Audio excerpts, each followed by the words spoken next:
Hey everyone out there, did you miss me? Where have I been? Yeah, it's been more than a year. This is like my third podcast here. Sorry, it's been a busy year for me. I'm working on trying to open up a second branch of my school and just getting swamped with the ALT job at the high school I'm currently at. Which this is going to be my last year. I'm going to be focusing on my second school and do other things. ALT training online.com. My guest is Nathaniel Reed. He's a great guy. He is going above and beyond, the role of an ALT or what is expected here in Japan. And luckily we got to meet at JALT 2017, which was a great place to get refreshed, network, and I have to say he really made the whole event for me. Because you go back there and you're kind of a student again, and you get overwhelmed with so much data, so much research, so much stuff, and it's great that you can sit down and talk with someone one-on-one and just have a conversation and get enlightened that way. Instead of being a big room with a bunch of other students, which has its value too. Anyway, and a big thanks to him for lending me his mic, so we could get a better sound quality. And I apologize, folks, if it's noisy. We're in a big hall, and there's a lot of things going on with presentations and other other conversations going on with professionals. But we were in the big hall where I was at my school owner's special interest group desk, and he had enough time, about an hour, to meet me, and he was doing presentations himself. So thanks to Nathaniel for the mic, and I apologize for any sound quality, but you can hear us pretty clear. I think it gives you a good sense of the atmosphere of where we're at. But this is my conversation with Nathaniel Reed of ALTTrainingOnline.com.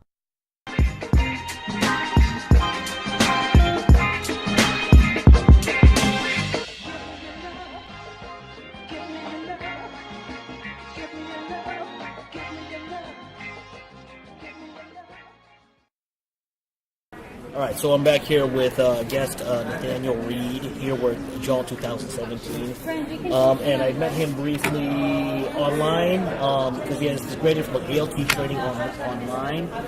And I think I'm just gonna first start off with, I always like to ask people is like before Japan. So a little bit about how long you've been here, what brought you here, why you and now you're tackling on bigger educational issues. So, welcome, Nathaniel. Yeah, thank you very much, Wee. It's good to see you again. I haven't seen you since we chatted online a while ago. Yeah.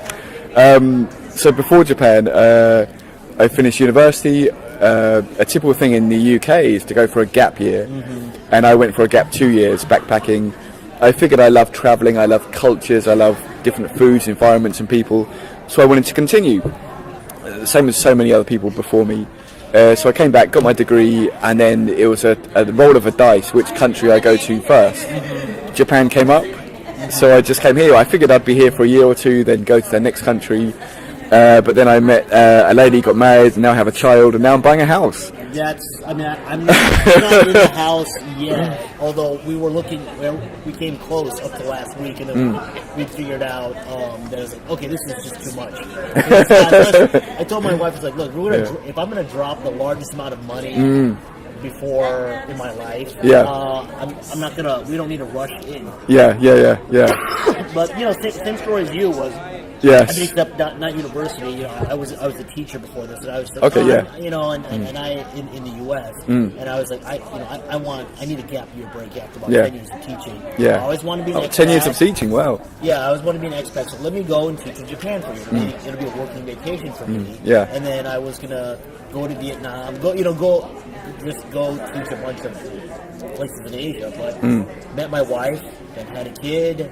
Have a small school, business. We're looking at hopefully opening up a second branch is the plan. Wow, that's good. But I mean, I don't know. We don't have the place. I don't have the money. But those things will evolve, right? They'll evolve. That's how we got into. This is our fourth year with our current small school. Language kitchen. Language kitchen. Yeah. So then, you went the ALT track through JET, or I went through Interact. Right, okay, yeah. And then how about you? Yeah, well, I've been in Japan 8 years. It will be 9 years in January. Yeah, my 10th year is coming up. Sweet. So less than you. I first came with Eon, so I worked in the Eikaiwa for a couple of years. Then after that, I was an Eikaiwa. I managed an Eikaiwa, and I worked around and I had like a part-time university job, and then private students here and there. Then I became an ALT 3 years ago as a direct hire through the Niigata City Board of Education. I also worked 3 years for the local board of education. I mean, originally I got started there from Interact. Yeah. And I had a good relationship. I was doing innovative things. Oh, sweet, yeah. And then after the third year, I was.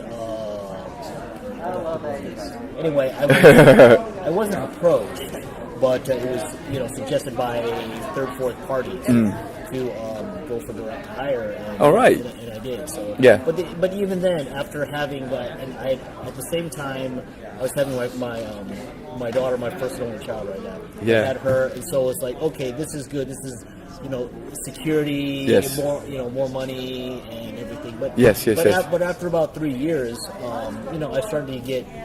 I'm sure, get a little disenfranchised with the traditional system. Yes. Even with all the innovations I had made with technology and American style methodology. It just got to a point where it's like, let's just open up our own school. Yeah. We're not going to make that much money in the beginning, but we can do what we want. We have autonomy. Luckily, I had a very supportive. Yeah.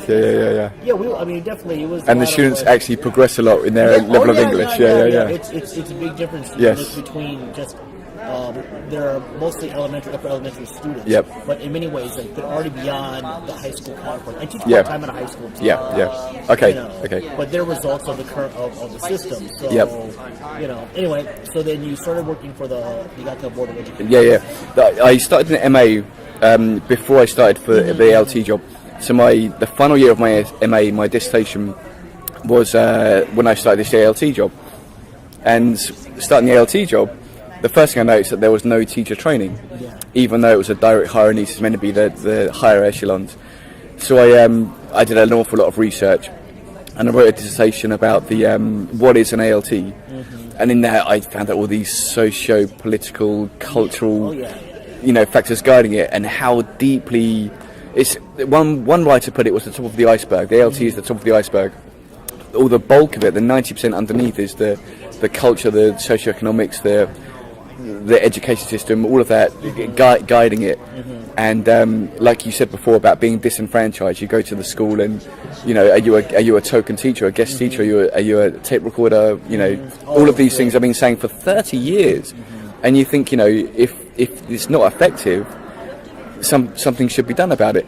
But then they don't know how effective the whole system is, because it's never been measured by anybody. They're paying something like $8 billion, it's more than that, every year for ALTs. There's 18,000 ALTs in Japan at the moment. And there are hard-working, ALTs. But I look back at it. I look at it this way: is especially having been working in a private company and having done some training and coming with an education background. I was a teacher myself for like 10 years. And so I just remember my initial training with that company. That I was just kind of like, this is for me. This is training. Or this is educational training. And I'd run workshops in the U.S. and that should have been it was definitely my first signal. It's like this is not quite education. And then even then when like introducing, I guess like higher level concepts and real methodology. I recall some of my super kind of words like, you don't have to be so. Don't be that great. You don't have to get too serious. It's amazing, isn't it? And then I realized, and then meeting other, meeting jets, meeting other. Then I realized was like, wow, there's the whatever the role of the ALT. And like you said, tape recorder, or they're all different forms. the majority of them are don't have an education background, have never taught before. Yes, they have a degree, but my wife is Japanese, and I told her about that. It's like you have how can the students be successful in whatever term, whether it's test or fluency, if the Japanese teachers of English have a not so good fluency themselves.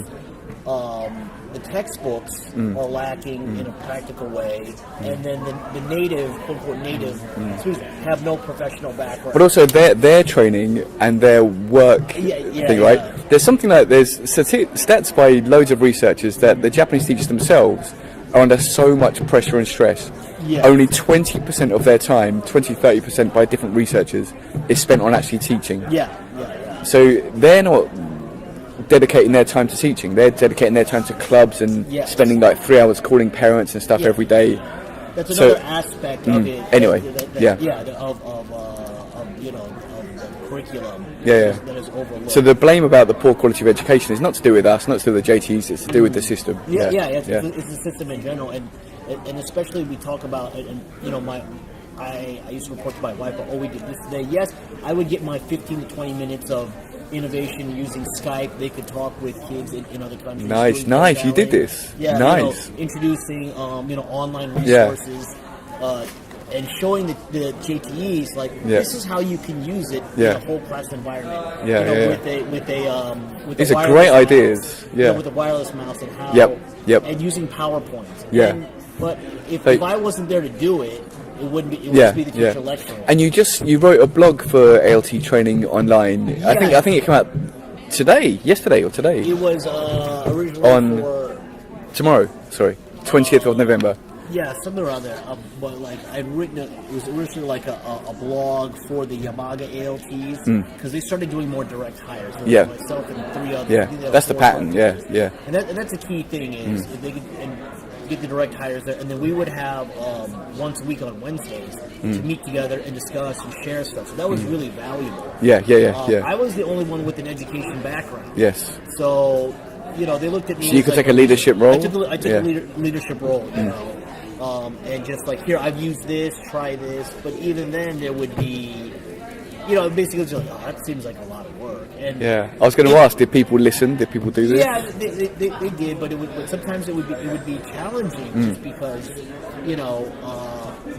having there's one aspect of knowing your rules and norms. But I realized to be a successful ALT, you need to know how to negotiate the hierarchy, know how to socially navigate to get what you want done. Meaning I would be surprised with certain ALTs. They're like, I can't do this because my JT won't let me, or they think this is too hard, or whatever. But after a few years, I realized I would tell them no one says no to me. But I know who to ask, how to ask, when to ask. That's right. How to negotiate that it's okay, I want to do this activity. It's got 20 things in it. I really only want 5. I'm purposely putting in a bunch of stuff that I know that the teacher's going to cut. Yes. Because I don't want the real stuff that I want cut. So I realized there's those aspects that's if people don't have the social skills or awareness. Then of course they're going to give up and I'm just going to be a tape recorder. Everything like that. But you hit the nail on the head there. Who to ask, when to ask. That comes kind of under the umbrella of intercultural communication, right? Of IC, or some people say ICC. And if I can just say a little bit about the course now. So after the MA I did the dissertation and lots of research about LTs, what are their jobs. And I focus on teacher training because it just seems ridiculous it just seems that it doesn't make sense that it's not effective. That people would come to whatever country, go to schools to teach, but have no teacher training. It doesn't make any sense whatsoever. And it's continued for 30 years. So it's a much deeper reasons why. There's other ulterior motives. So I latched onto this teacher training idea, but I really wanted to make it as thorough as possible. So like you said about the ICC there, the intercultural communication, who to ask, when to ask, how to adapt your activities, and etc. So the course is essentially it's 22 modules. and it's modelled on MOOCs that work. A MOOC is a massive open online course. So instead of one classroom with 30 or 40 students, you put the course online so that 1,000, 10,000, it's unlimited number of students can do the course.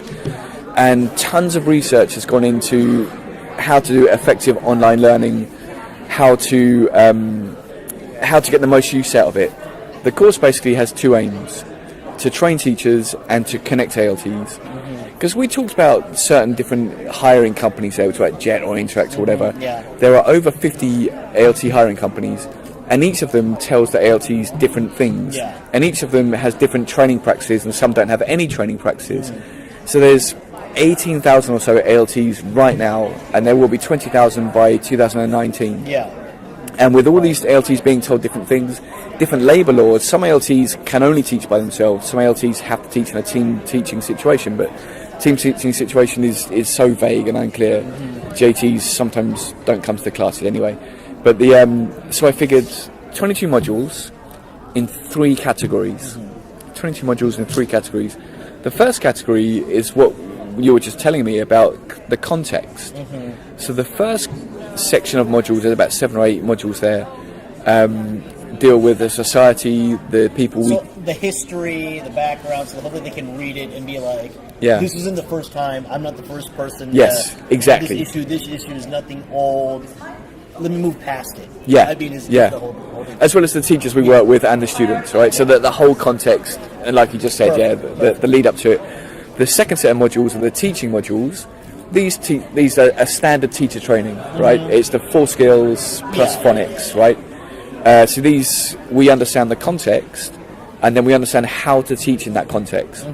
So it's just standard teacher training. But the final set of modules may not appeal to all ALTs, but it's a professional development section. So these modules are about multiculturalism. These key issues in Japan right now. There's 1 in 17 babies is not Japanese in Japan, and there's mixed children have non-Japanese. It's changing. So in the classroom for us, the main thing is the mixed levels, right? Nearly all of my classes now, there's at least some children who have been lived abroad for 5 or 6 years. The key moments of their life, so they're fluent. In a 3rd grade of junior high school. How do you keep them challenged? And then how do you keep them interested? How do you keep them so they're not shy? Or your expertise has nothing to be ashamed of. Exactly. Because that's the funny thing, right? Lots of research in the past has gone. They've come back. They're called returnees in Japan, and as you know, they like that. They're embarrassed, like you just said. And there's more research coming out more recently that they're not. That their English level is respected and they do speak more. But then in the same classroom, you've got kids that don't know ABC. So you're trying to deliver an effective, high-quality education whilst maintaining the high English level and supporting the low level in a single class. And this level's it's connected to the economy too. There's a guy called Enrich, and he writes a lot about the economy in Japan. Like with the different classes and education connected to class? It's connected to learning outside, like your private school.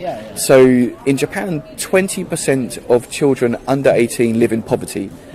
And this is a problem, a huge problem in all developed countries. This, people that don't have enough food. In England, it was like 1 million children don't have enough food for breakfast or something.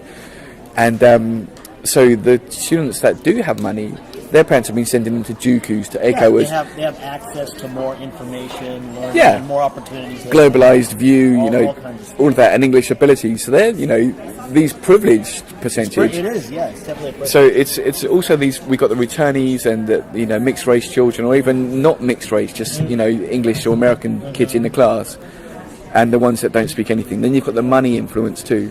So you've got these mixed levels in class for a whole variety of reasons.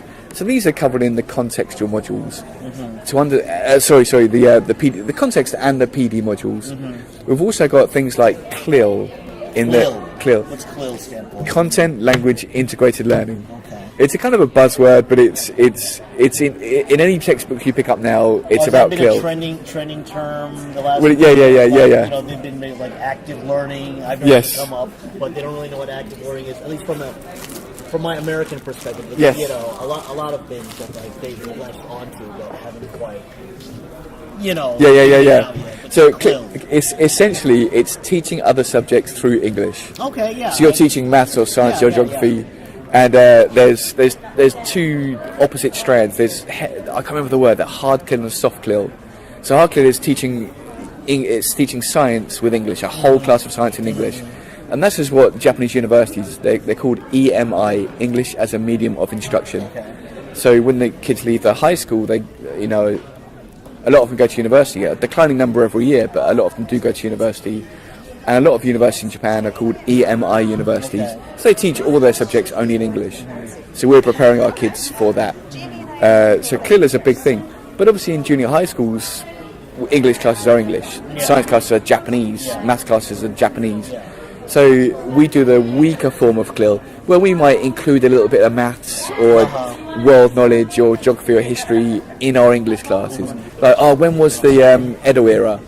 So you're teaching the word era and talking about dates, you're talking about history. I guess in the junior high textbook and the high school textbook, the content you could argue, it's like, oh yeah, well this happens to be an article about whatever Japanese science thing. Yeah, and they're like, that counts, but yes, it does. in the classroom, what ends up happening is, the ALT reads it out loud, they repeat, and then the Japanese teacher translates. On paper, it looks like CLIL, but there's no real, it's not actual, English immersion instruction. So like you said there about maybe the Japanese teacher will read it and then the ALT will repeat it.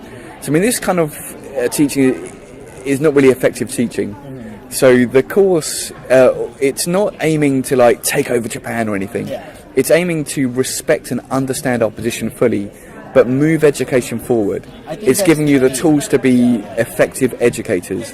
That's what it is. So if you are positioned in this role, it's to understand why the JT is doing this to you, then to kind of move that around a little bit so that you do that less and you do more effective teaching. Yeah, no, I think that's the key. I think a lot of, especially young LTs, they get in without an educational background. And so, I mean, luckily for me, I already had my own frustrations with my own, home American education system. Yes, yeah. So even though, yes, we are more active and everything, but, I had issues with American policies. Yes. My principal. So, at least, I guess for me, in that sense, okay, I'm not shocked. Yeah. It's just different. They've got their own issues here. Yeah.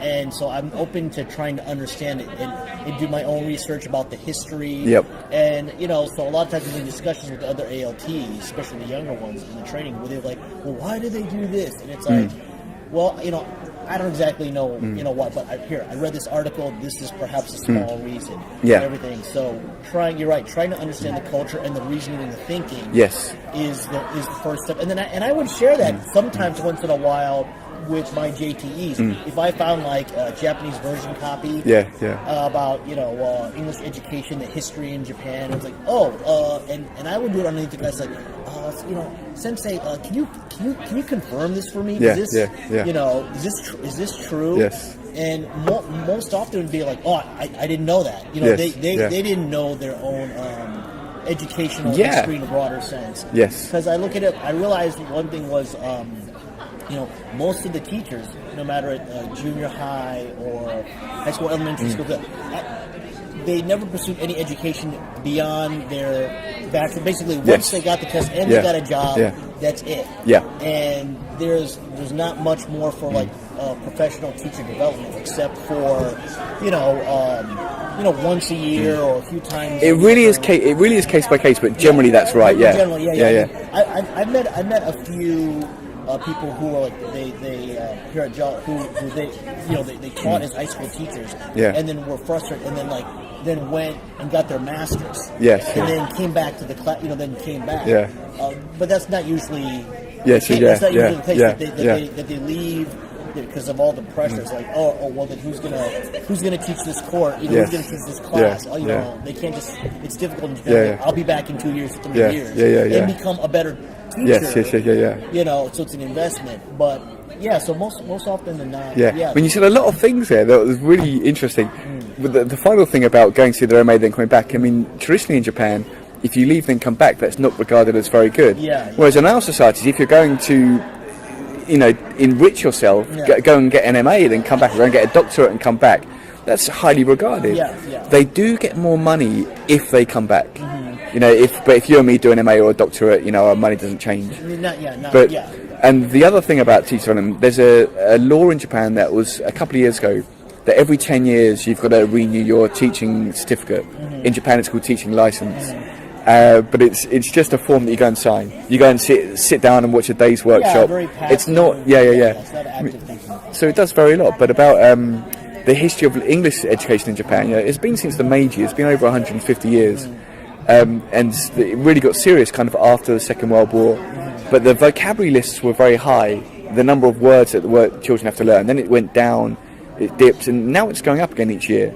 So I spoke to the Board of Education that I work for. I was like, you know, so I see the 2019 course of studies, the vocabulary list has gone up again. And it was like, well, yeah. I said, well, you know, since like 50, 60 years ago, it was much higher than this. It's gone down. It's going, it's like you're going up, but if you look at the longer history, you're still below the average. You know, and you know, it's all about comparative education. You know, but they didn't know this. You're like, well, come on. And I get this all the time. You're like, wow, do you know anything about education here? You know, anyway, but what was I saying? Just about the vocabulary list. You spoke with your Board of Education. Yes. History from the Meiji era. Yeah. I mean, it doesn't matter. Like, to link to that. So so what I should have said from the very beginning is that this course is free. It's all free. It's an open access, free course. Let's mention the website right now. Yes, please. www.altttrainingonline.com. That's ALTTRAINING online.com. It's very long, but you should be able to find it. Where do you see? You know, there's a big thing with like Tokyo 2020. I've been talking to a lot of people. I think there's definitely an opportunity there. I think there's a window before, during, and after the Olympics. Yes, like we mentioned before, you know, in our chat. That even after the Olympics is finished, I think there's still going to be either a realization or this. I mean, that's my hope. You know, that's my hope and everything. But I'm realistic about the amount of improvement that's going to come. Yes. You know, in the 10 years I've been here, I have seen improvements. But It's like, you know, like myself introducing technology. Like we had these HD TVs at all the rooms I was having before the event, but no one was using it. After I started using it and then showing some teachers how to use the PowerPoint and how to effectively make it active, some of them, you know, that's tremendous. You're an innovator. They would start to use it and everything on their own. So, but you know, I was talking with my wife. I was like, wow, you know, they're 10 years behind. Yeah, they still use fax machines. Betamax only finished a couple of years ago. I mean, tape recorders. My students are very computer literate. Yes, In my Eikaiwa, in my private school, but it's taken a long time. I mean, that was the presentation I gave yesterday. I mean, it was for the Teacher Development SIG JALT 2017. And I wrote my abstract was about, you know, outside of school, kids using YouTube. All their favourite people are YouTubers, and that, you know, they come in the classroom and then it's, you know, it's just dull. It's not relevant to their lives. You know, as in other countries, they're trying to be innovative, and you know, it's all about comparative education. That was what I was going to say a bit earlier. Comparative education. So England versus yes. You can't say you can't say like Korea, Japan, France, Spain, whatever. You can't just say education here. Japan to itself. Comparative education with all countries and Japan to itself, but you got to. I mean, that's the linguistics field. That's the area of education now. You've got to say good points and bad points from all these different countries. I mean, good points. The maths and science in the PISA scores, the international OECD PISA scores. Japan its ranking is going down every year, but it's still like 2 or 3. So the maths and science is very, very high. So people like England are copying the language policies from Japan. And Japan has been copying, England's been copying math policy, not language policies, opposite. So, but Japan has been copying the policies from Finland for decades. And, you know, what systems work. But, you know, Finland and Japan are such different countries, such different... You know, students in Finland go to school for something like 4 hours a day, that's it. It's completely different lifestyle. And they learn by doing. And in Japan, it's, you know, 20 hours of schooling a day, something like that. And it's called quasi-learning. Is it actually learning or is it just memorising? You know, is there any cognition going on in there? But there's, you know, taking different bits from each different country's language policy. Nothing is perfect. No country is perfect. And just seeing what works.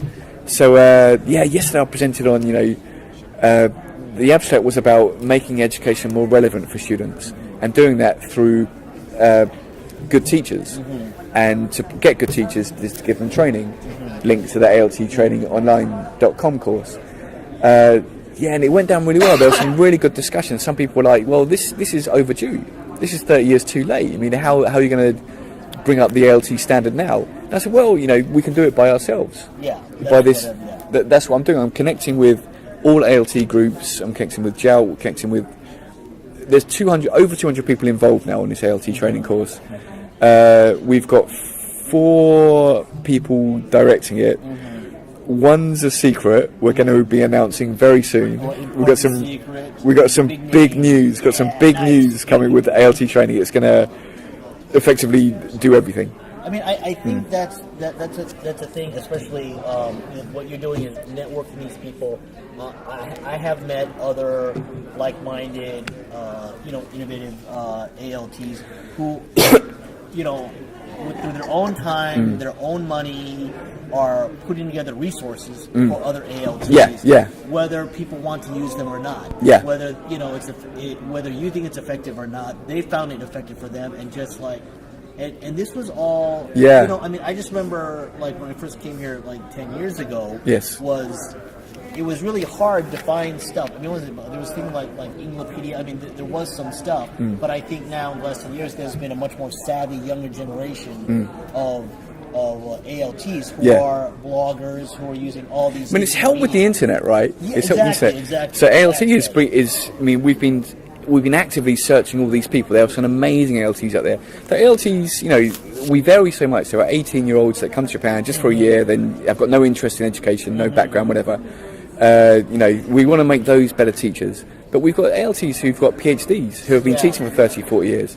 And you mentioned earlier something I forgot to cut back on is that your Board of Education looked at direct hires rather than going like towards dispatch or jet or something. They do both, but But I mean, there's different patterns. Some prefectures and some cities want people that are living in Japan, that speak Japanese, that understand the culture and the context, and are trained teachers.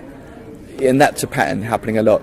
But then again, some still want people outside of Japan. I'm not going to make any names there. Some people want outside of Japan to come to keep things fresh. So there are, people want different things for different reasons. It all depends on the board of... It all boils down to like the board of heads and what they want, and what they want, and whoever's in power. But it's also the government too, right? If everyone's read Importing Diversity, if you're an ALT, read Importing Diversity. Have you read that? No, I have not. Yeah, pick it up. David McConnell, I think his name is. We'll all read up on it. It was written in 2000, but it was an ethnographic study. It was like an inside study by the guy who started the JET program, the guy who started ALTs come to Japan, and he's got just such inside knowledge about the inner workings of ALTs in Japan, what's going on in the boards of education, all the chaos, all the that's the underneath the iceberg the picture I tried to say earlier. It's 17 years later now. It's a very relevant read. It was written in the year 2000, but published 2000. Changes glacial here. So. And he's written recently about soft power and ALTs being used as a soft power, all that. But you've got to read that. If you're an ALT, you've got to read Importing Diversity. You can get it on Amazon for like $1 these days. Okay. Yeah.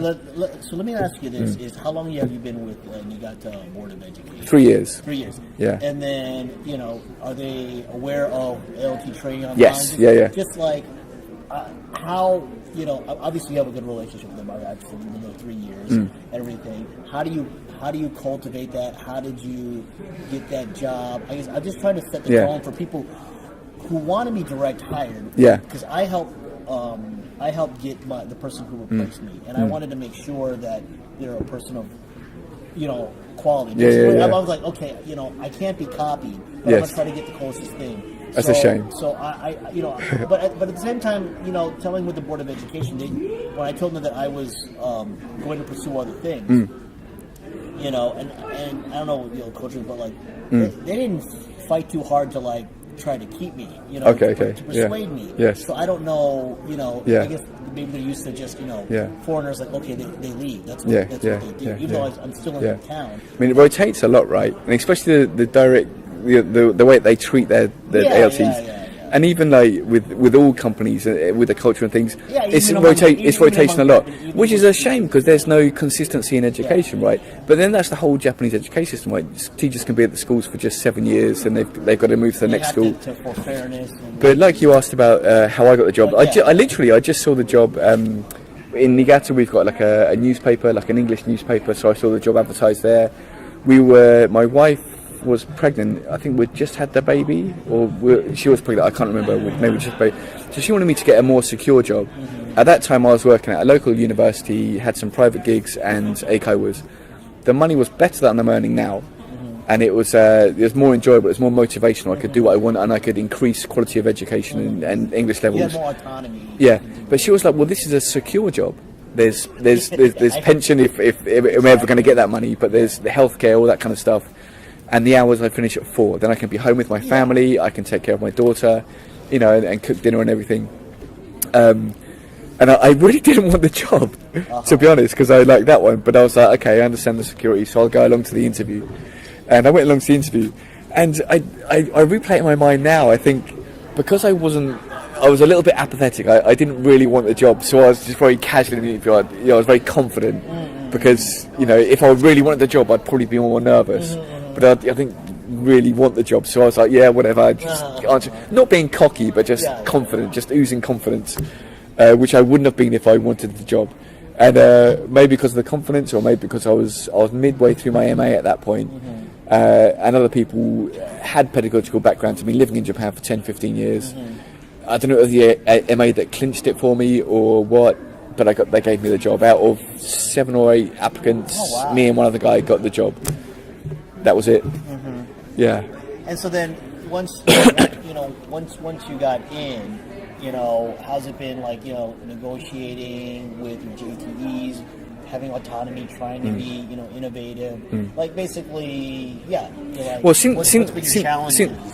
There's been, because they're there. I'm going to talk about one pattern that, I mean, at the moment I'm talking to hundreds of ALTs. I'm getting loads of feedback about what's going on. I'm getting a really clear picture the last 3 years about what's happening in Japan.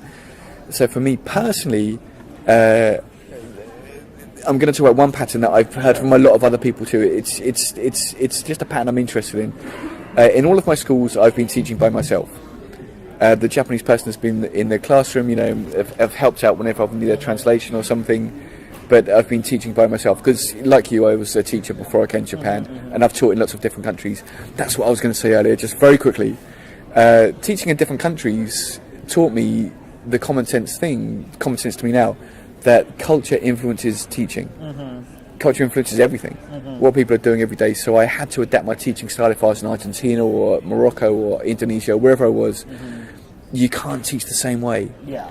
You've got to incorporate the culture. That's what the contextual modules are for. Even culturally, because you'd had the world experience, but then also personality-wise, I think falls under the same thing in the sense of, even if I only taught in Japan, by the end of my 6th year, it's like okay, I'd worked with over 20 different Japanese teachers of English, all with different focuses, all with different personalities, all with different sensibilities, and learning how to navigate each one of them differently. Is a social skill. That comes up an awful lot. That a lot of ALTs, especially if they're young, unless they've had other job experiences, dealing with a lot of people. I realized that skill for me wasn't so much from travel the world and teaching.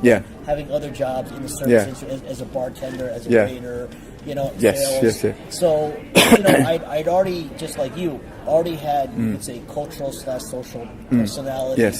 How to read people and adapt. Is a huge key thing. Well, I didn't want to sidestep that, but I mean that's the most common thing, right? That's called the one-shot system, right?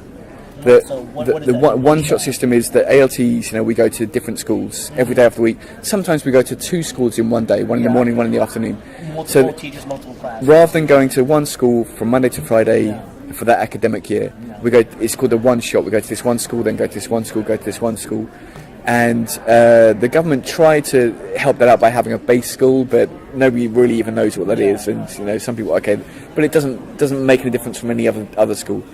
But I was chatting to a researcher yesterday called Gregory Birch. Do you know this name? Gregory Birch. No, what is he doing research? Well, Gregory Birch. Shout out to Gregory Birch here. He's an amazing fellow. He's such a kind man. But he lives in Shinshu, and I was invited to Shinshu a few months ago to give a presentation about ALT training online. And each time I see this guy, he does a lot of research in ALT. That's how I got first connected to him. So he's published some papers which are freely available on the JALT website. Okay. So if you put Gregory Birch, the language teacher, JALT, you'll find his papers. He's done some research about LTs. And he told me yesterday a new expression for the one-shot system I've not heard before. It's called the overused tea bag, or something like the overused tea bag syndrome.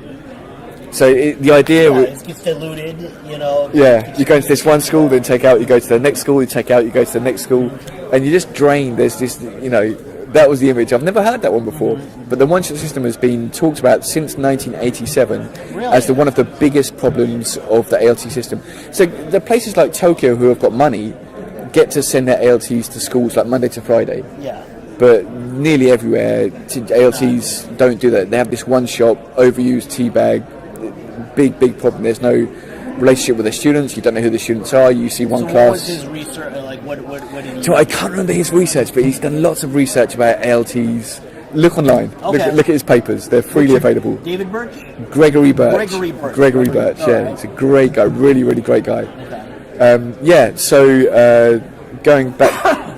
Yeah, to my situations, yeah. So I've been the main teacher, but the pattern that I was going to talk about, the pattern that I mentioned now, is that the younger teachers, if you communicate with them, you build a good rapport. You can teach by yourself. But the older teachers are more stuck in their ways of the yakudoku. Yakudoku is the Japanese word for grammar translation. Yeah. It's the methodology where you don't need any teacher training. You just open the book. The students have the line in Japanese, and they translate word for word, then reorder the words. Yeah. That's yakudoku. Yeah. There's no training involved, and it's the most easiest thing to do. And it's been in Japan for 1,000 years, which you mentioned a couple of times about things not changing, glacial pace, all that stuff. So when you see teachers do that, if you walk around the school and watch the teachers in their English classes, probably they'll speak a lot of English, and probably they'll just be doing this, which is a shame. It's a real shame. But so I've been teaching by myself, but a pattern I've been hearing from lots of ALTs, and myself included, older JTs, are more stuck in this, they're not willing to change. But the younger teachers are willing to try different methods and let you just do whatever you want. You need two things to learn a language. You need motivation and exposure. So if you can get into the students about their motivation, you get their intrinsic motivation, then English will flourish by itself. Yes.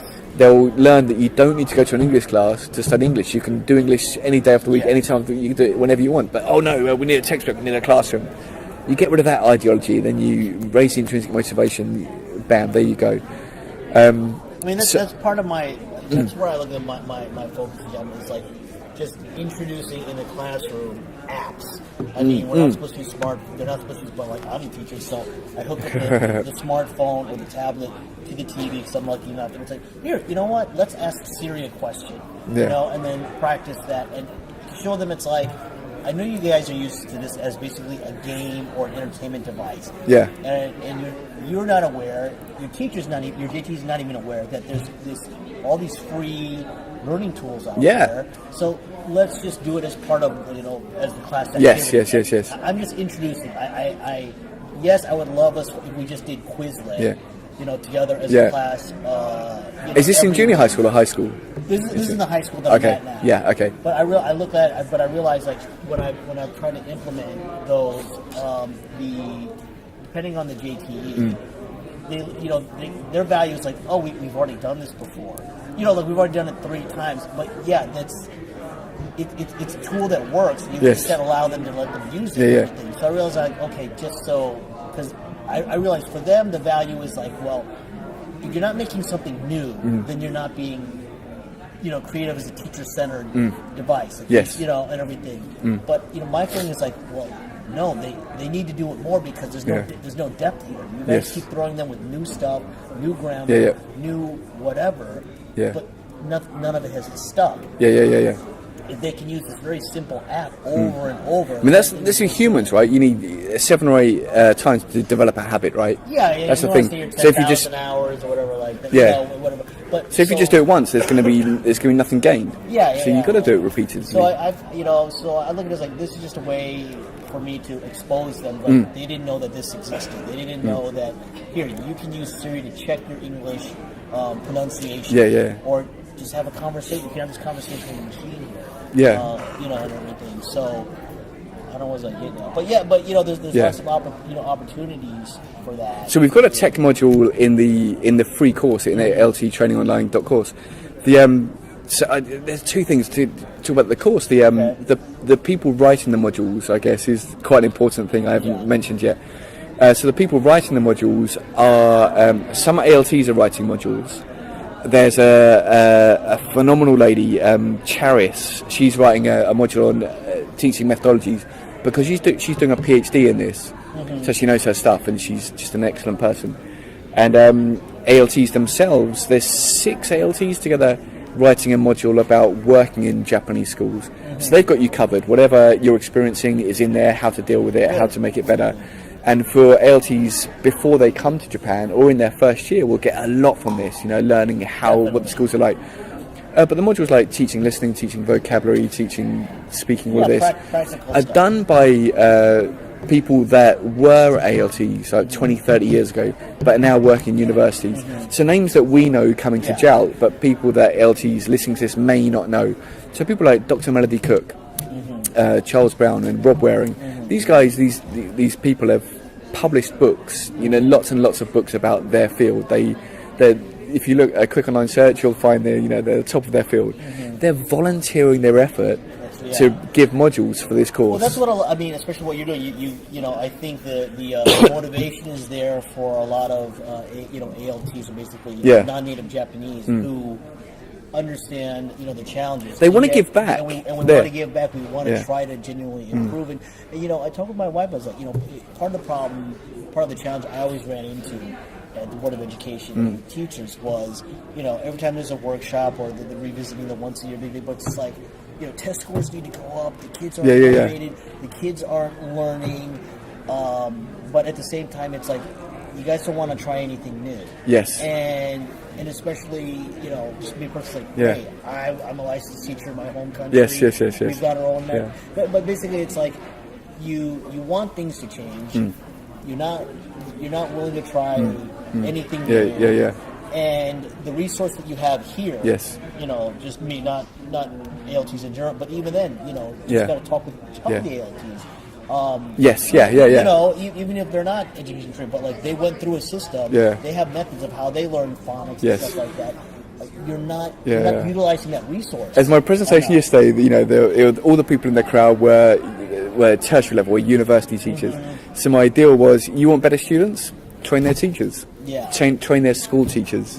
With better teaching in school, the English, it's common sense. The English levels will raise. So my tagline was, we need 21st century students. To do that, we need 21st century teachers. Yes. And you can do it. So a lot of people came on board because of that yesterday. Yeah, it's the people that are willing to do it, without, give up their time, It's incredible, these people, they got phenomenal, so much on. They've got businesses themselves. And then I'm just wondering, is like from the established, Japanese education system, how aware are they, or not aware are they, or do they even? I mean, these are people. These are people working in all the universities around Japan. Working at Tokyo or Kobe or wherever, and so they know the system very well. They were ALTs 20, 30 years ago, and they've stayed in the education. So they speak Japanese fluently. They understand the society, but they understand the education system extremely, extremely well. The history of it, extremely well. So they're writing knowing this, and they're writing knowing the ALT's position. It's not just some random modules that are not really related to. Every single sentence and every single word in every single module is directly related to ALTs from very, very, very knowledgeable people that understand the situation. So we've been really trying to get on board the perfect people to write these modules. And people want to give back. There's this whole thing now about just sharing and open access. There's this open access movement the last couple of years that you may have seen, but with articles or anything else academic kind of stuff. Yeah, definitely. To give things for free. And I mean, this is what all of this is about. But the modules, like I say, I think that's one of the biggest surprises when, like, a lot of this stuff that I was sharing with motivation, like JTEs, you know, was just like, oh, so this is online. Like, well, how much is it? Oh, it's free. Yeah. You know, or like, you know, there are so many free resources, and it's just a matter of like, you just have to have. Of course, you know, you need a computer, but great, you guys have that. Yes. And you need to have, you know, the will to want to use this tool. Yeah. And I always think, my next is like, okay, let me just show you how it can be done. Let me have you participate a little bit. Yeah. You know, but then getting them to get that next step of utilizing this new tool. Yeah.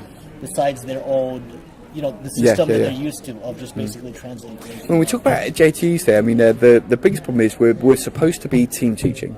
Yeah. You know, we've already said that some private companies, some dispatch companies, they don't do that because of labour laws. They can't legally speak.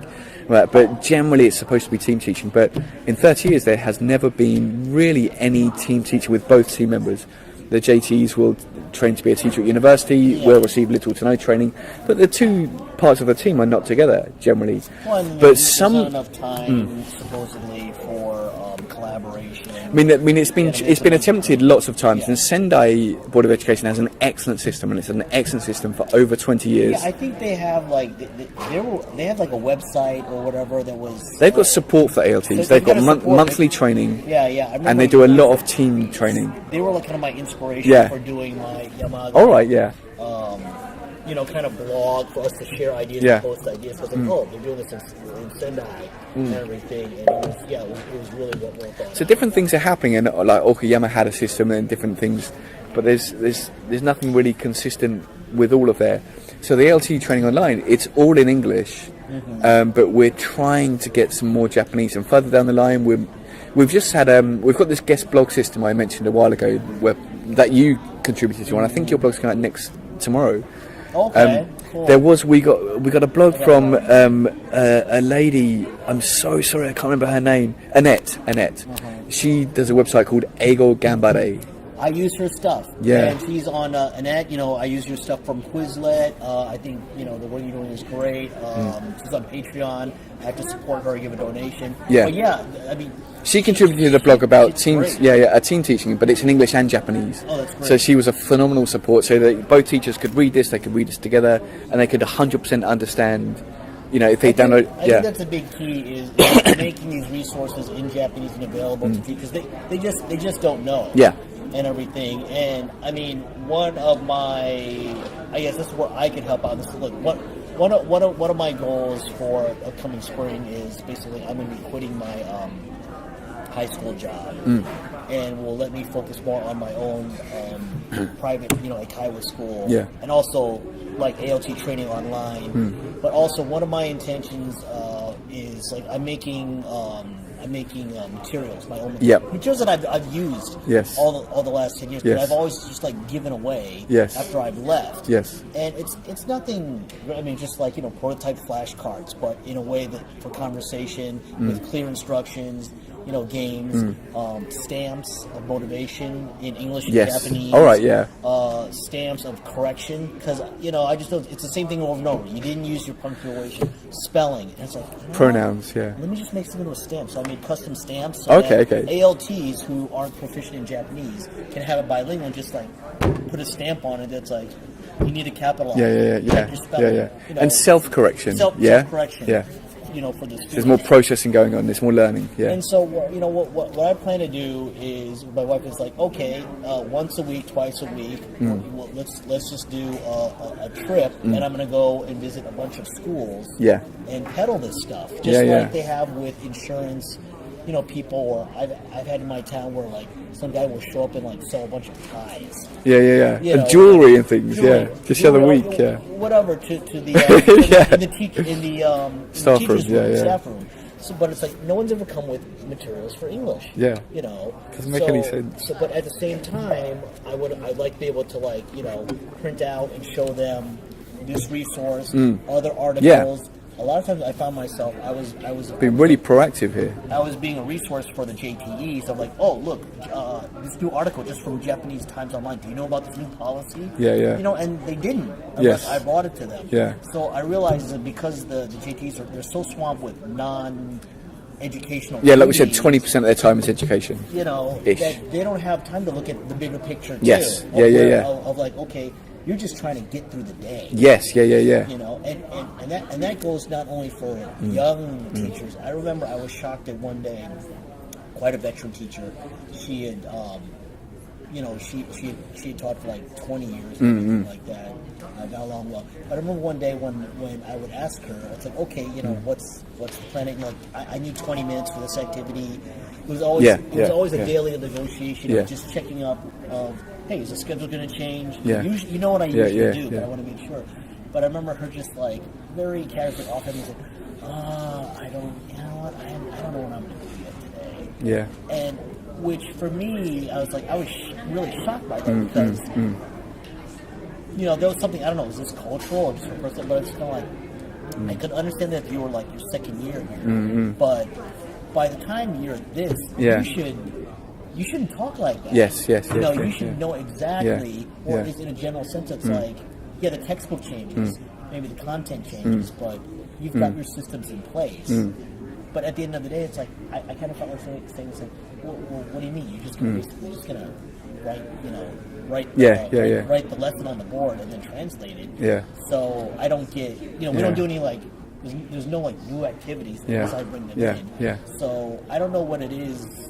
It's just like, but I mean, I'll get to my interpretation of what you just said. I mean, the training is all about, you know, making excellent teachers. It's just we want the best ALTs and want to understand the situation.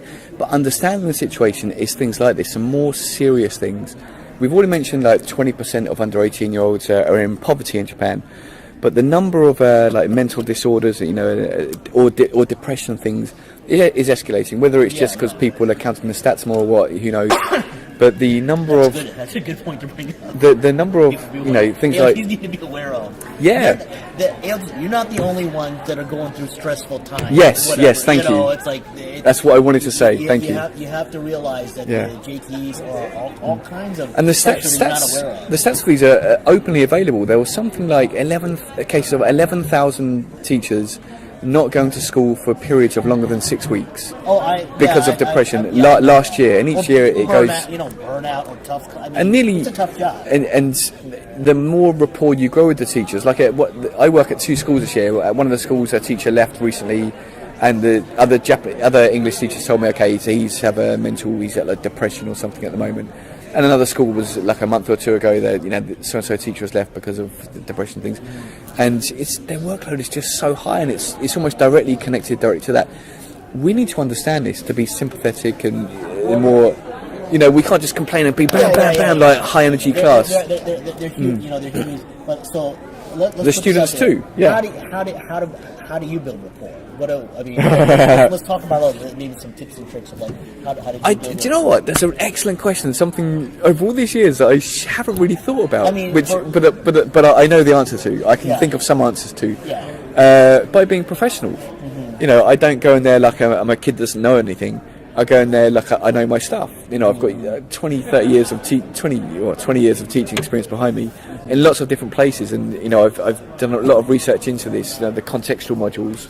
Okay, but that's like if you were a fresh ALT.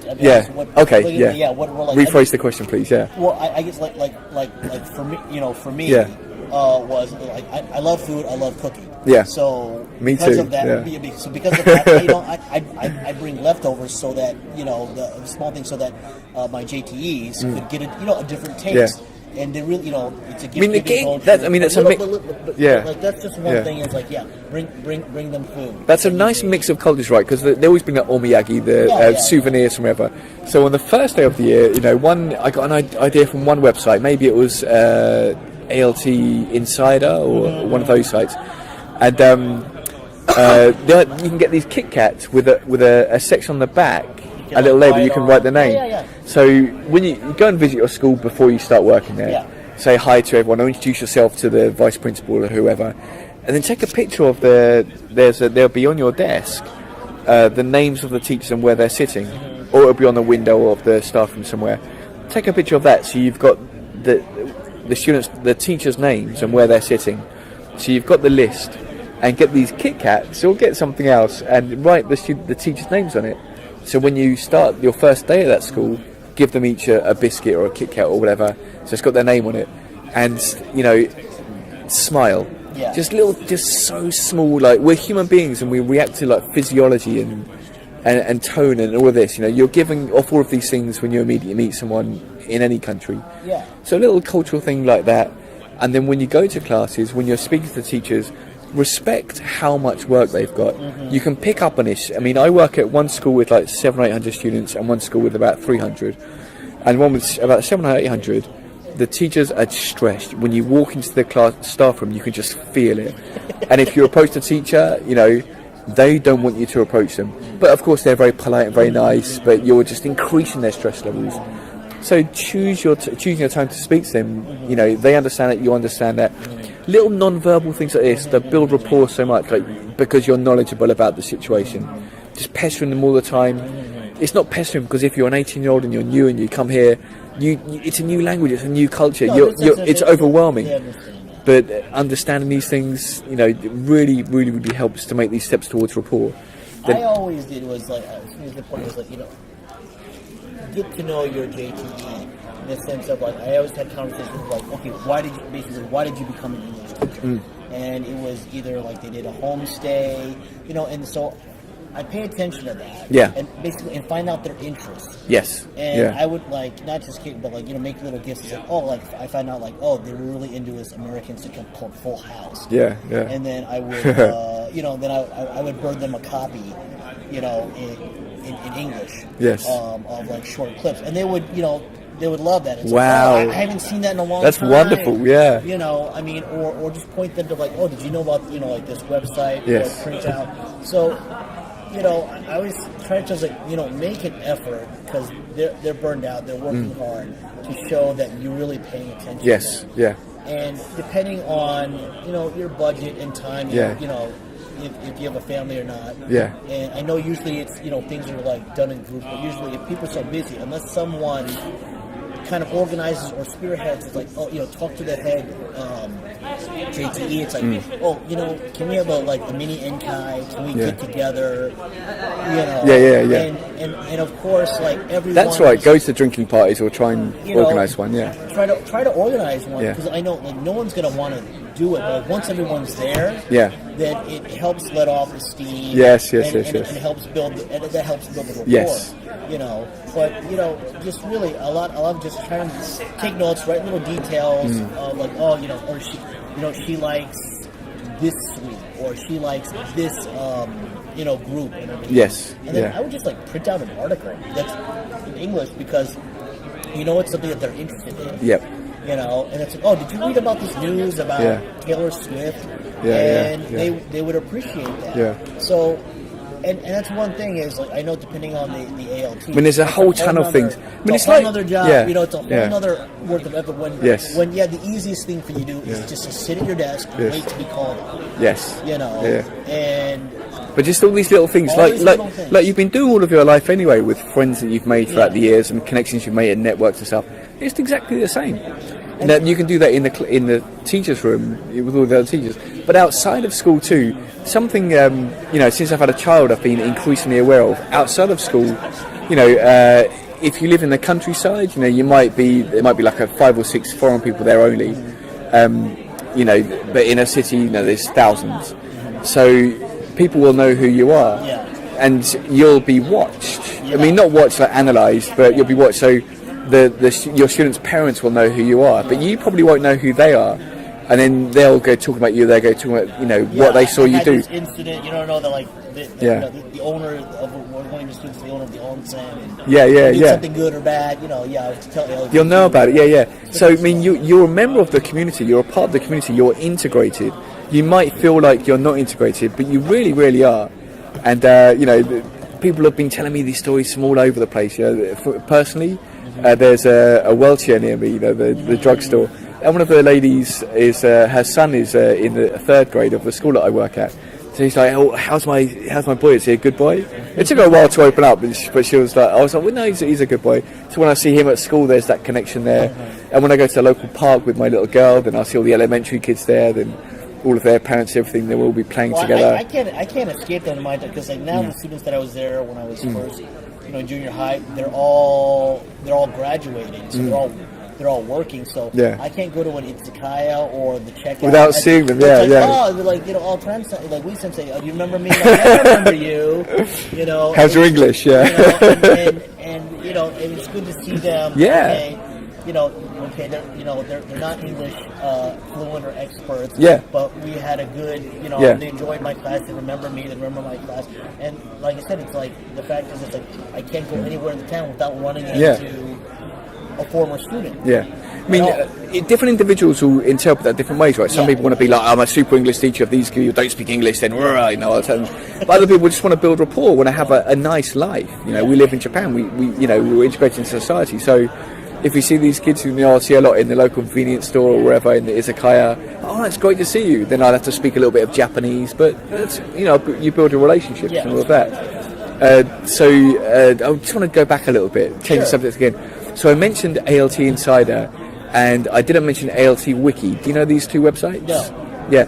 So ALT Insider, yes, I know. I've used before. I think it's really James. He's an incredible guy. He's He's actually, when I first had the idea of ALT training online about 3 years ago, he's a good inspiration. He was a massive inspiration. He was like, "Well, Nate, you could." People call me Nate. I looked at it, like, okay, this guy can do it. I can write a blog and everything. Yeah, and he was like, "You should do this." He gave me ideas and gave me so much encouragement. And later, I spoke to Sam at ALT Wiki. So these are two other ALT websites. Is English Webbook is another really good one for resources. So James from ALT Insider is writing a module. He's writing the module on ALTs. Okay. Who knows ALTs better than James? Nobody. And Sam has got a background in listening, so he's writing a module on listening. I spoke to a couple of guys at JALT, and they've been like, I could definitely write this module. I've published books on it, and so I'm getting them to write guest blogs as supplementary reading for the listening module.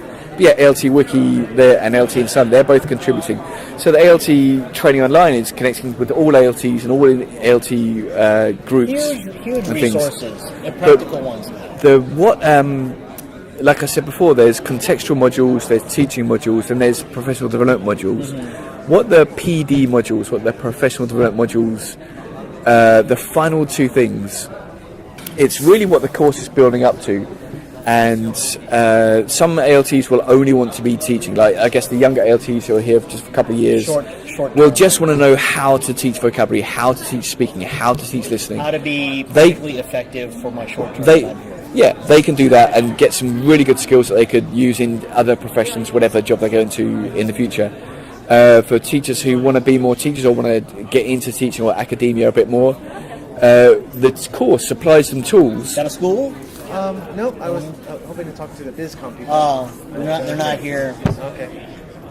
We just had a little somebody come there. What the modules lead up to is doing research and getting the research published. So if people want to go into work into universities in Japan or anywhere, you need publications. You're going to need academic publications. And of course, when you just start this ALT thing, it's overwhelming. Wow, how do I use English vocabulary, listening, speaking, but then how do I write it up? How do I do academic writing? It's been years since my MA or my BA, whatever. So I mean, the course step by step leads up to this. So the modules can be done in any order. We did a lot of research about open access courses, and should you do them sequentially or should you do them whenever you want. And the final decision to be most effective was that, maybe something in the contextual modules is not relevant to you or you're not interested yet. So you might want to go directly to speaking. Richard Graham from Genki English is writing the speaking module, and he's the man when it comes to speaking English in Japan. He knows his stuff inside and out. So you might want to go straight to that. Okay. You're a community of language teacher, you might want to go straight to that. But then you might want to understand the context more, so you might want to go back to some contextual modules. Yeah, I think that's tailor-made to your skill level and experience, meaning it's like, I already know this, I don't want to get bored. It's kind of, you want to focus on the new stuff, but then you can go back. Yeah, back and forward. And then people who know this stuff very well, some people might have PhDs or people might have MAs or been teaching Japan for 10, 20 years. They might want to go straight to doing research. How can I do classroom research? How to do research in my school? And how can I get it published? You might just want to write a better blog. You might want to write in a newspaper. You might want to write in an academic article paper or somewhere like JALT, which is heavily linked to this. So there's a man, a phenomenal man called Sean Mahoney. Sean Mahoney. Yeah, I interviewed him yesterday. So interviews are going to be on my website in the coming weeks, and he's done a lot of ALT research, and he has a discussion group in Fukushima University, which ALTs go to already in Fukushima, and that's pretty well established. I think it's been there for 10, 20 years or so. Wow. He knows his stuff and he's been researching a lot, like Gregory Birch I mentioned before. So he's writing that module about how to do research inside your school, and the final module is how to get published. So you've got the module how to do the research, then how to write it up. And Dr. Melody Cook has written that module, and she was the executive editor of the JALT journal, which is a very, very high level journal. The rejection rate is like 90%. If you want to get into publications, you go for the language teacher journal. Yeah. I'm published in there. I think you're published in there. I'm not sure, but not yet. Yeah, coming soon. Yeah. Watch this space. Yeah. So she. I mean, you've laid it out for me that it's like, well, I can do all these, these modules, and and I'll be able to. Because that's one thing I've been shopping around here. I was like, you know what? Thank you. Yeah, thank you. Excellent, Q. You know what? I'll try my best. But I want someone to do research on my Eikaiwa, because we're autonomous learning. It's very different than it's 21st century learning. Yeah, but then what is wonderful. that? So I'm going to be doing I realized like the next place I'm going to do a presentation called like prototyping the 21st century English class in Japan, because. Are you presenting here? No. I just came up with the idea today. Present next year and then write it up and publish it. Yeah. And then been asking people, does anyone want to do research? See you in JALT 2018 for a week. People are like, well, why don't you just do it yourself? It's like, because I'm too busy with it. It's like, I do, but I don't. Yeah. Because it's a huge undertaking. And more research is coming out about Eikaiwas in the last 10, 15 years. Not much. It's definitely. But it's about class and access. It is a huge factor for the kids. And that's where English levels go really, really up. Yeah. I mean, it's a business too, but we're doing innovative. We're doing things that are not. We're hoping are more effective than not being done by the public system. Yes. So anyway. Yeah. But sorry. Sorry. It's like, so you've laid it out for me as what I think is a big daunting task to get published, to share my ideas, how to present it in an academic / and everything. And that module's available now. Oh, really? So the modules will be coming out. The deadline is the end of next year, but 3 modules are available now, and it's there, so you can look at it, do it. Great. You got to write. Each module is text. It's got some YouTube links, some hyperlinks. Links. All of the resources are free. So there's reading resources. We've tried so hard to keep this free. It's been challenging really a lot, but it's open access. It's free. So the supplementary reading is free. There's YouTube video links, but the way the modules are, they're text, and every now and again there are reflection questions to consolidate the learning that you've just done. And that's very standard. So once you type your answer to the reflection question, you can see all the other answers that are on there. Oh, that's wonderful. So ALTs are sharing and talking as much as possible, and it's connected to a Facebook group. So join the Facebook group, please. Oh, Facebook group is ALT Training Online. I think I've already joined. You did, yeah. I think that's how we initially talked, was through the Facebook group, and then let me just call this guy right now, because I want to say maybe it was last year, but it was some other conference I was at that I happened to be just staying at the hotel that I'd heard about it, and I was like, okay, let me just try to call this guy. But you were at home. I mean, I just remember we met, video chatting and everything. With a Skype, So, the Facebook group, ALTTrainingOnline.com. Where are you going to be next presenting throughout the year? Are you going to be anywhere else? I've done 3 or 4 presentations this year, like I said, in Shinshu a few months ago. I can't even remember. And yesterday here in, where are we? Tsukuba. I'll probably be at JALT again next year. but I'm probably going to have my head down because I'm doing some research right now, and I'm coordinating over 200 people with this project. I don't think I'm going to be giving a presentation next year. I'm going to focus. I'm going to put a few more YouTube videos up about the course to get to a wider audience. And like I said, we've got 4 people on board now. We've got a graphic designer. We've got somebody's managing the blogs. Incredible guys. And this secret that I'm going to be announcing soon, the 4th guy.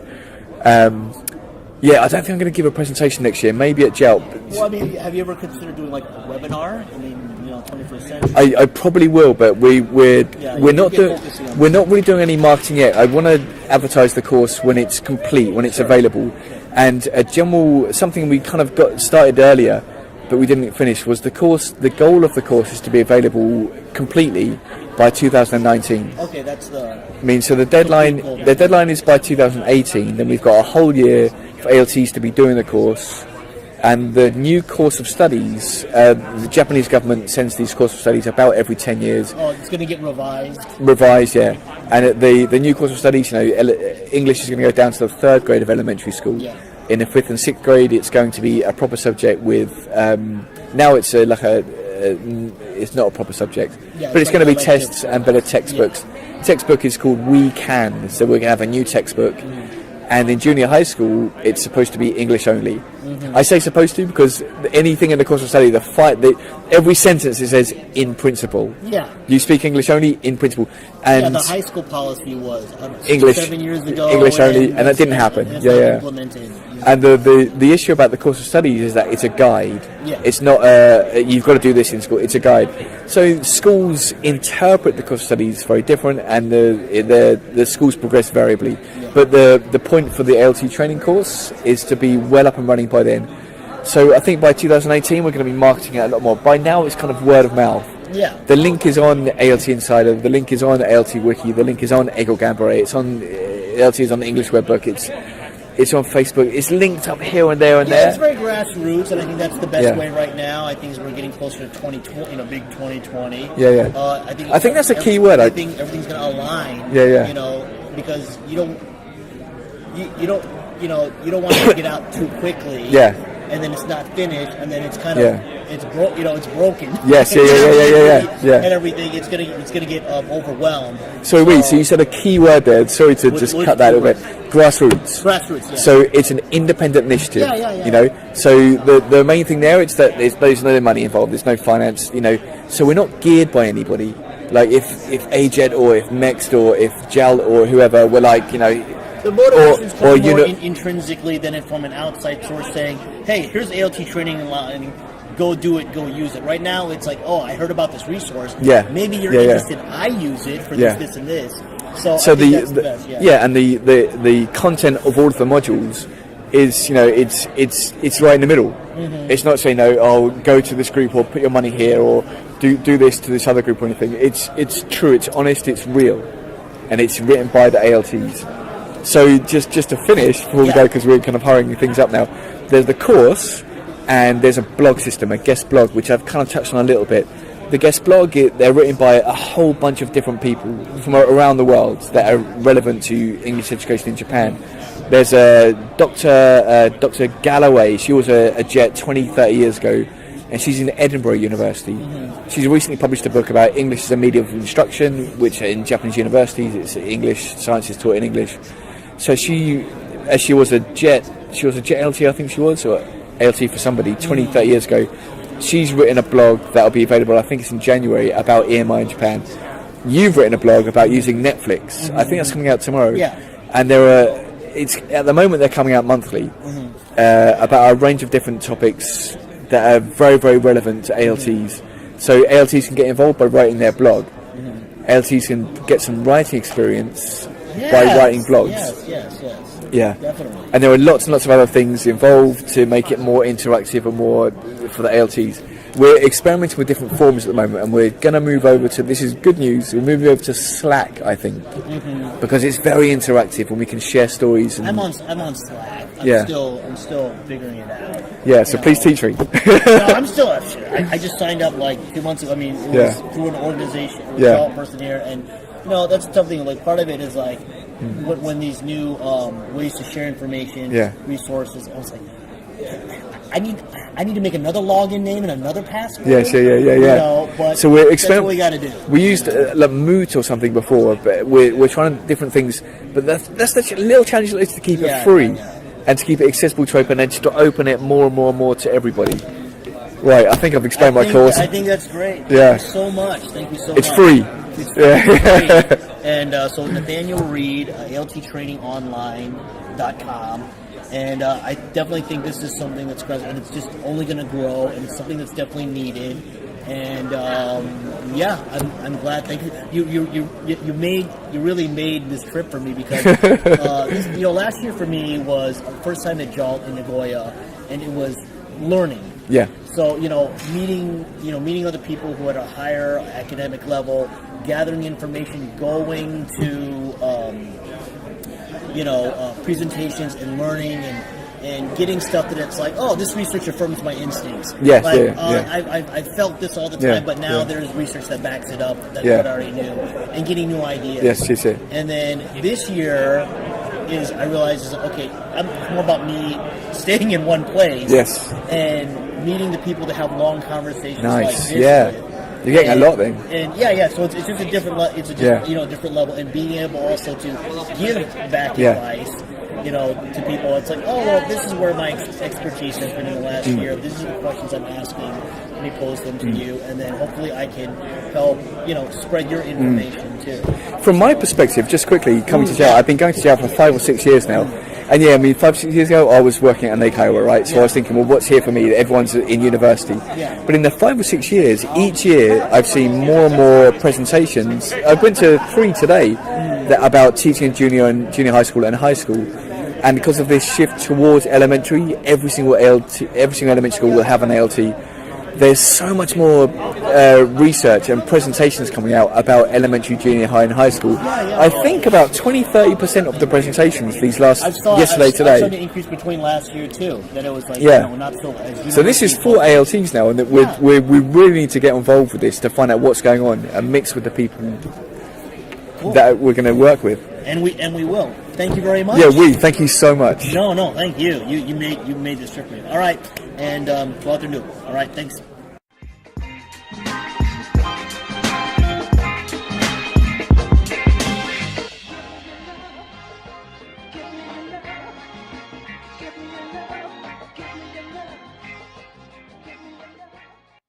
Okay, that was Nathaniel Reed of ALTTrainingOnline.com.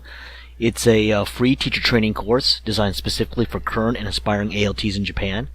And it's written by a circle of ALTs, former ALTs, teacher trainers, yours truly, textbook writers, and academics that specialize in language education in Japan.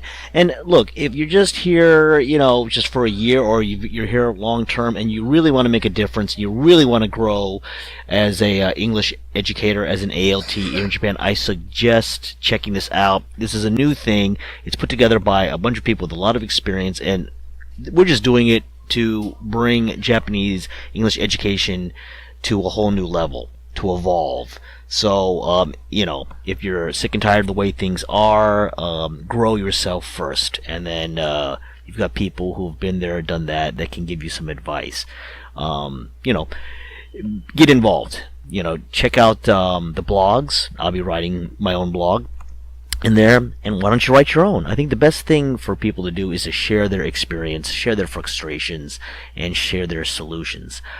Check out this the Facebook page too for ALTTrainingOnline.com. But get on, and it's free. It doesn't cost you anything, folks. And it's going to make you a better person, a better ALT, a better teacher. And it's just going to make your professional experience and your students learning better. Who doesn't want to get better? Huh? Anyway, go out there, check it out, and hopefully next time there won't be such a big gap between podcasts. Sorry, folks, but I'm going to get on it this year. All right? Have a good one. Bye-bye.